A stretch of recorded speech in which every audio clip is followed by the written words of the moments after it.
selamat pagi. Tuhan memberkati kita semua, dimanapun Bapak Ibu berada. Biar kita memulai hari ini bersama-sama dengan Tuhan lewat kita membangun saat teduh kita, mendengarkan suara gembala, dan pembacaan Alkitab kita 1 tahun. Hari ini dari kitab Bilangan, pasal 24 ayat 1 sampai pasal 25 ayat 18. Kita sedang membaca tentang Bileam. Dan di perjanjian baru kita baca Lukas pasal 2 ayat 1 sampai ayat 35. Dan jangan lupa kita baca Mazmur pasal 59 ayat 2 sampai 18. Dan Hikmat Sulaiman dari pasal 11 dari kitab Amsal ayat yang ke-14. Kalau nggak ada pimpinan, jatuhlah bangsa. Tapi jikalau penasihat banyak, keselamatan itu ada. Kita hari ini akan kembali belajar hal-hal yang tidak biasa. Khususnya hari ini kita akan membaca dari kitab Injil Lukas pasal 5 ayat 1 sampai 11. Pada suatu kali Yesus berdiri di pantai Danau Genesaret. Sedang orang banyak mengerumuni dia hendak mendengarkan firman Allah. Ia melihat 2 perahu di tepi pantai. Nelayan-nelayannya telah turun dan sedang membasuh jalannya. Ia naik ke dalam salah satu perahu itu, yaitu perahu Simon, dan menyuruh dia supaya menolakkan perahunya sedikit jauh dari pantai. Lalu ia duduk dan mengajar orang banyak dari atas perahu. Setelah selesai berbicara, ia berkata kepada Simon, "Bertolaklah ke tempat yang dalam dan tebarkanlah jalamu untuk menangkap ikan." Simon menjawab, "Guru, telah sepanjang malam kami bekerja keras dan kami tidak menangkap apa-apa. Tetapi karena engkau menyuruhnya, aku akan menebarkan jala juga." Dan setelah mereka melakukannya, mereka menangkap sejumlah besar ikan, sehingga jala mereka mulai koyak. Lalu mereka memberi isyarat kepada teman-temannya di perahu yang lain supaya mereka datang membantunya. Dan mereka datang, lalu mereka bersama-sama mengisi kedua perahu itu dengan ikan hingga hampir tenggelam. Ketika Simon Petrus melihat hal itu, ia pun tersungkur di depan Yesus dan berkata, "Tuhan, pergilah daripadaku karena aku ini seorang berdosa." Sebab ia dan semua orang yang bersama-sama dengan dia takjub oleh karena banyaknya ikan yang mereka tangkap. Demikian juga Yakobus dan Yohanes, anak-anak Zebedius, yang menjadi teman Simon. Kata Yesus kepada Simon, "Jangan takut, mulai dari sekarang engkau akan menjadi penjala manusia." Dan sesudah mereka menghela perahu-perahunya ke darat, mereka pun meninggalkan segala sesuatu lalu mengikut Yesus. Sesuatu yang tidak biasa kita lihat terjadi di sini. Karena ternyata Petrus dan kawan-kawannya semalam-malaman mereka tidak mendapatkan 1 ekor ikan pun. Ini rasanya nggak mungkin. Kenapa? Karena Petrus adalah seorang nelayan, penjala ikan yang sangat kawakan. Keluarga besarnya tentu adalah seorang yang sangat ahli.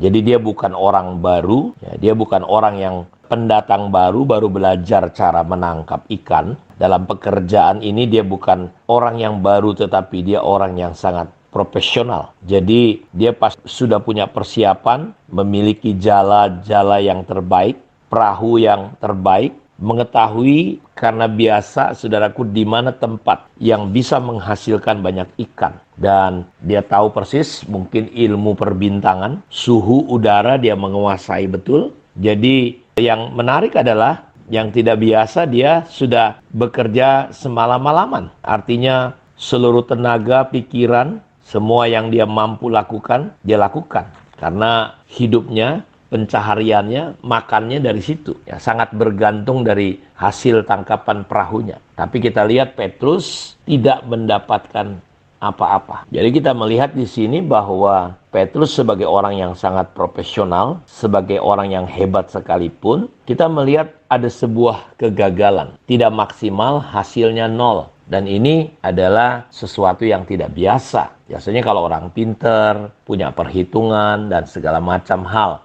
Tapi kita lihat hasilnya adalah 0. Sehingga paginya mereka mulai membersihkan jalannya di pantai. Mereka sangat lelah, tidak semangat, mungkin bersungut-sungut sedikit. Dan justru dalam situasi seperti itulah Yesus datang. Dan Yesus memakai perahu Petrus untuk mengajar. Dan Petrus mempersilahkan Yesus. Lalu mereka mulai belajar, bergerak sedikit agak jauh dari pantai, dan Yesus mulai berkhotbah di sana. Dan yang menarik, setelah selesai Yesus mengajar, Yesus berkata, tolakkan sedikit lebih dalam dan turunkan jala untuk menangkap ikan. Dan Petrus berkata, Guru, kami sudah bekerja keras panjang malam dan tidak menangkap apa-apa. Namun karena Engkau menyuruh aku akan menurunkan jala juga. Jadi kita lihat, saudaraku, hal yang tidak biasa di sini adalah orang-orang profesional, orang-orang hebat. Ini kan hanya contoh kasus saja Petrus. Ternyata menemui kegagalan. Dan titik gagalnya Petrus itu adalah sesuatu yang tidak biasa bagi mereka. Dan justru Yesus datang di tengah-tengah situasi yang tidak biasa itu. Dan dia memerintahkan untuk Petrus, saudara-saudaraku, mulai menebarkan jalannya. Dan Petrus dengan jelas berkata, udah semalam-malaman ini, kami nggak dapat. Tapi karena Engkau yang memerintahkannya, aku akan lakukan. Kita lihat hal yang tidak biasa kedua adalah mereka menjala sekarang adalah berdasarkan apa yang Yesus katakan. Tidak lagi berdasarkan kepintaran, kehebatan, kejagoan, tetapi berdasarkan ketaatan. Dan yang menarik adalah ketika mereka mulai melakukan apa yang Yesus lakukan, ayat itu jelas berkata, mereka menangkap, mereka melakukannya dan menangkap sejumlah besar ikan.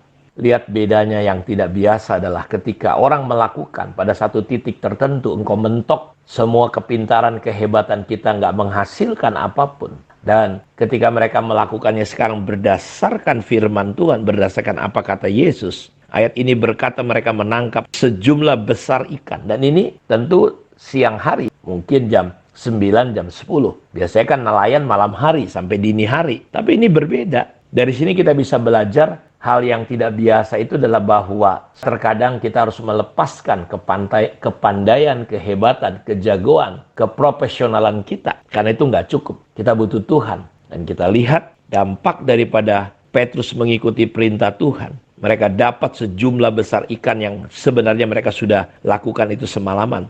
Sampai mereka melihat jala mereka mulai koyak. Dan mereka memberi isyarat kepada teman-temannya di perahu yang lain supaya datang membantu. Dan ayat ini berkata, dan mereka datang. Lalu mereka bersama-sama mengisi kedua perahu itu hingga, bayangin, hampir tenggelam. Dari titik minus, ya, titik 0, titik kosong. Keadaannya berubah. Ada lompatan yang luar biasa. Bukan setengah perahu, bukan satu perahu. 2 perahu pun hampir tenggelam. Tapi yang tidak biasa, saudara, waktu mereka sampai di darat, bukankah ikan hasil tangkapan adalah fokus dan tujuan hidup Petrus dan teman-temannya? Bukankah ikan adalah sesuatu yang menjadi hasrat hidup Petrus?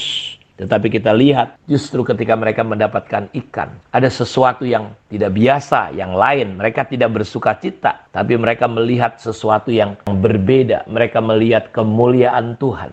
Mereka melihat Yesus menjadi sosok, ada pewahyuan bahwa dia adalah Tuhan. Dia melihat kemuliaannya Tuhan sampai dia berkata, tinggalkan aku orang berdosa. Ada sesuatu yang tidak biasa, ada kesadaran yang muncul tentang siapa dirinya. Hanyalah orang berdosa yang tidak layak dikunjungi oleh Yesus. Dan Yesus berkata, mulai hari ini engkau akan jadi penjala manusia, bukan lagi penjala ikan. Kita lihat ada perubahan. Dan akhirnya Petrus menjadi salah satu rasul. Kalau saudara tahu, seandainya waktu itu Petrus tidak merespon apa yang Yesus lakukan, dia tinggalkan semua, fokusnya berubah. Ya, mungkin Petrus hanya akan mati sebagai seorang ahli nelayan, ahli perikanan. Tapi ketika dia mati akhirnya, namanya tertulis di salah satu pintu gerbang Yerusalem baru, pintu gerbang surga. Jadi saya mau katakan, saudara, ini sesuatu yang tidak biasa.